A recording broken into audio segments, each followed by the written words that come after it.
आज आप भंवर गुफा के बारे में जानेंगे। किसी ने बहुत दिनों से कई बार पूछा है, तो आज समय मिला है तो आज बताने का प्रयास करता हूं। तो पहला प्रश्न यहां से शुरू करते हैं कि शरीर में भंवर गुफा कहां पर होती है। तो सबसे पहले इसका स्थान जानते हैं कि किस स्थान पर होती है।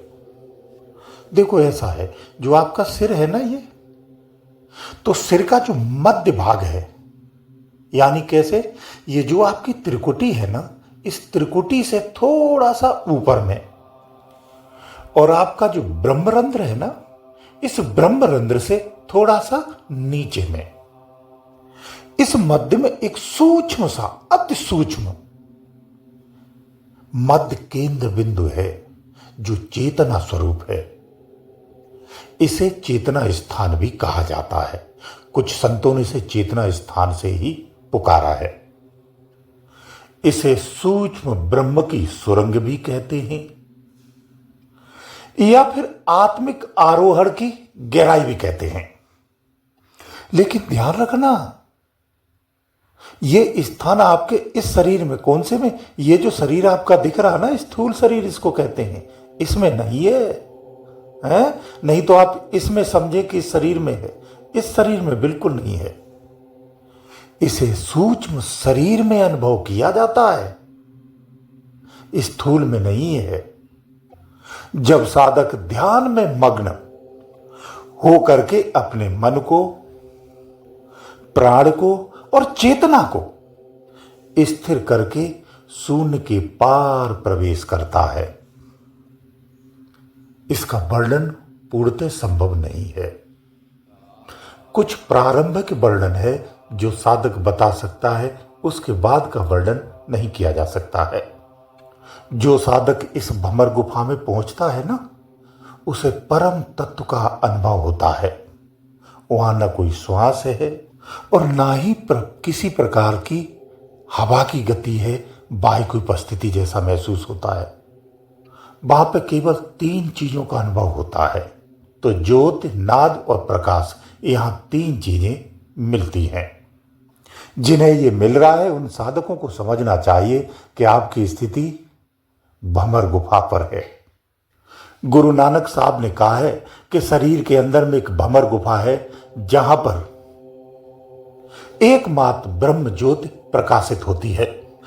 आगे भी कहा है, वैसे उन्होंने इससे आगे भी कहा है कि वहां आत्मा और परमात्मा का भी मिलन होता है। भंवर गुफा एक साधक की श्रेष्ठतम उपलब्धि कही जा सकती है, एक श्रेष्ठतम सफलता है।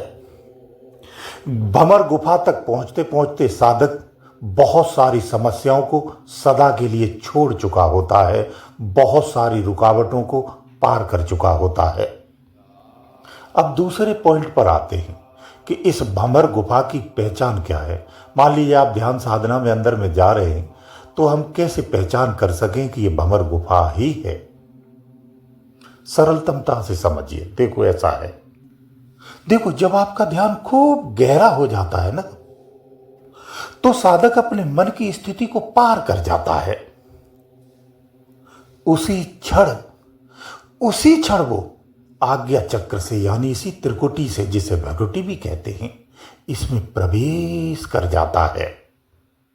उस स्थिति में होता क्या है, उस स्थिति में आपका प्राण जो है ना, वो पूरी तरह से स्थिर हो जाता है, श्वासों में ठहराव आ जाता है। फिर आपका जो उच्चारित शब्द है या आंतरिक शब्द है, वो शब्द और आपकी नाद दोनों की एकता हो जाती है। अगर नाद की स्थिति नहीं आ पाई है, तो शब्द में बहुत ही हल्कापन आ जाता है, एक रस हो जाता है। समकक्ष शब्द ही शब्द की स्थिति उत्पन्न हो जाती है।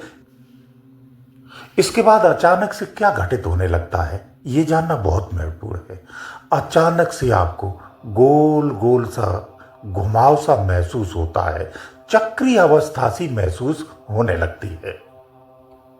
अंदर में घूमती हुई ऊर्जा एक भंवर की तरह गति महसूस करती है। अब इससे थोड़ा और आगे चलते हैं और गहरी बात करते हैं। इस घटना के बाद क्या होता है कि आप देखेंगे कि अंदर में एक वृत्ताकार गोल घूमती हुई सी या प्रकाश युक्त या मंद प्रकाश या तेज प्रकाश में या बिल्कुल धुंधले प्रकाश में, कभी कभी बिंदु स्वरूप सा दिखता है, लेकिन वृत्ताकार घूमती हुई एक सुरंग सी दिखती है। पहले काला बिंदु सा दिखता है, जब उसके नजदीक जाते हो तो द्वार खुला हुआ सा दिखता है। ये बहुत सूक्ष्म और गहरे अनुभव हैं जो अंदर में प्राप्त होते हैं कि यहीं भ्रमित और यहीं अटकता है। आप अलग अलग लोगों से तरह तरह से पूछते रहते हैं, तरह तरह से आपको उत्तर मिलते रहते हैं, आप उसमें फिर भ्रमित हो जाते हैं, आपको सही उत्तर नहीं मिल पाता है, आप हर थक हार करके फिर बैठ जाते हैं और समझ में नहीं आता कि आगे क्या करूं। आज समझ लो, अच्छे से समझना और संतुष्टि करना। जो बिंदु दिखता है इसी बिंदु पर ही केंद्रित होना पड़ता है। जैसे ही आप केंद्रित होते हैं ये द्वार खुल जाता है, तब आपको एक चक्रीय वृत्ताकार में द्वार खुला हुआ सुरंग सा दिखने लगता है। अब इसे सभी को दिखता है, ध्यान रखना, और स्पष्ट दिखता है। फिर क्या होता है पूरा बता देता हूं, पूरा समझ लीजिए। करना क्या फिर आगे जब ये दिखने लगे तो इसी पर ही टिक जाना है, एक टक हो जाना है। इसकी आगे घटना क्या होगी, तो इसके बाद जो आगे घटना ये होगी कि आपका सुते से इसमें प्रवेश हो जाएगा। अब इसमें प्रवेश हो जाएगा तो अब तीसरे स्टेप पर आते हैं, इसे तीसरे रूप में समझते हैं। तो अब तीसरी घटना क्या होगी, फिर आपके साथ क्या होगा जैसे प्रवेश होगा, तो सबसे पहले आपको गोल गोल घूमता हुआ सा ही वृत्ताकार सा प्रकाशमय स्थिति महसूस होगी। किसी किसी को एक लंबा पाइप सा रंगीला दिखता है। इसमें आपको एक दिव्य ध्वनि जो मंत्रों की मिलती है, जो विशेष मंत्र होते हैं, तब जाकर के आपको पता चलता है कि संसार में कितने अज्ञानता फैली हुई है, बाहर में किन मंत्रों में संसार फंसा हुआ है। जो अंदर में प्रवेश करता है उसे दिव्य मंत्र दिव्य शब्द मिल जाता है। जो सुते से चलायमान है, यहां पूरी चेतना अलग होती है, ध्यान रखना। तो व्यक्ति को यहां बहुत डर लगता है, भयभीत होता है, उसे मृत्यु जैसा इसीलिए तो आभास होता है। मैं इतना डिटेल से और सरलता से बता रहा हूं, आपको समझना चाहिए, कोई बताता नहीं है। ये बहुत गुप्त मार्ग हैं, आपको समझना चाहिए। यहां समय, यहां दिशा, यहां श्वास सब लुप्त हो जाता, कुछ बचता नहीं है।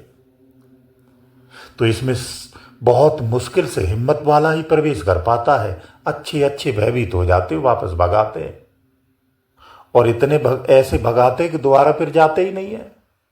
तो यही भंवर गुफा है जो इसमें प्रवेश कर जाता है।